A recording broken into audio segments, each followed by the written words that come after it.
Kondhwa police स्टेशनच्या हद्दीत एका तरुणीवर डिलिव्हरी बॉयने लैंगिक अत्याचार केल्याची घटना घडलेली आहे। यानंतर सर्वदूर संताप व्यक्त होत आहे।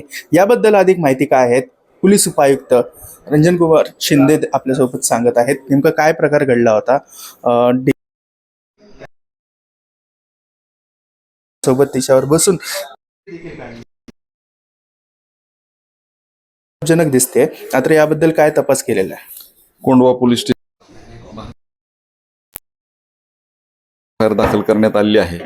यामध्ये निर्भया ह्या काल सायंकाळी फ्लॅटवरती एकट्याच असताना बँकेचं एक एनवलप देण्याकरिता एक डिलिव्हरी बॉय आला होता आणि मॅडम रिसीट द्या असं म्हणला आणि त्यावरून निर्भया ह्या पेन घ्यायला आतमध्ये गेल्या असता लागलीच त्यांनी फ्लॅटचा दरवाजा बंद करून अत्याचार केला।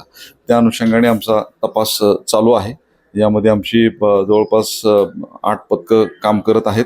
घटनास्थळाचा आम्ही पंचनामाही केलेला आहे। त्याचबरोबर मोबाईलमध्ये जो फोटो आहे त्या अनुषंगाने आम्ही अधिक तपास करत आहोत। डिलिव्हरी बॉय जो डिलिव्हरी पार्सल घेऊन गेला होता ते महिलेचंच होतं का? त्याबाबत बँकेचंच आहे असं त्यांना सांगितल्यामुळं त्यांनी विश्वास ठेवून लगेच रिसीट देण्यासाठी त्या आतमध्ये गेले होते।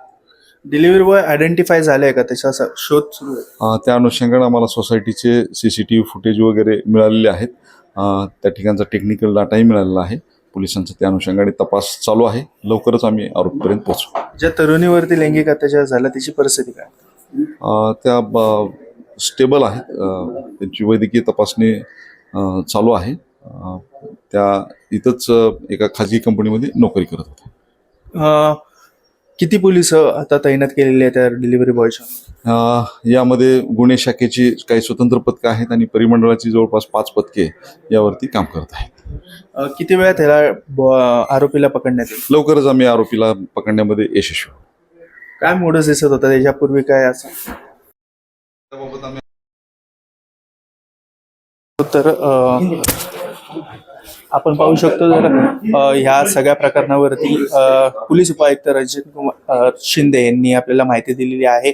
डिलिव्हरी बॉयने पार्सल असल्याचं भासवत एका तरुणीचा लैंगिक अत्याचार केल्याचा प्रकार कोंढवा पोलीस स्टेशनच्या हद्दीत समोर आला होता। त्यानंतर एकच खळबळ उडाली आणि यानंतर आता पोलीस तैनात झालेले आहेत। लवकरच या आरोपीला पकडू असं आश्वासन यांच्याकडनं देण्यात आलेलं आहे। मात्र ही कारवाई आता किती वेळात होईल आणि याच्या मागचं मूडच काय होतं हे देखील पाहणं महत्त्वाचं असणार आहे। पुण्याहून मी आदित्य पवार, महाराष्ट्र टाइम्स ऑनलाईन।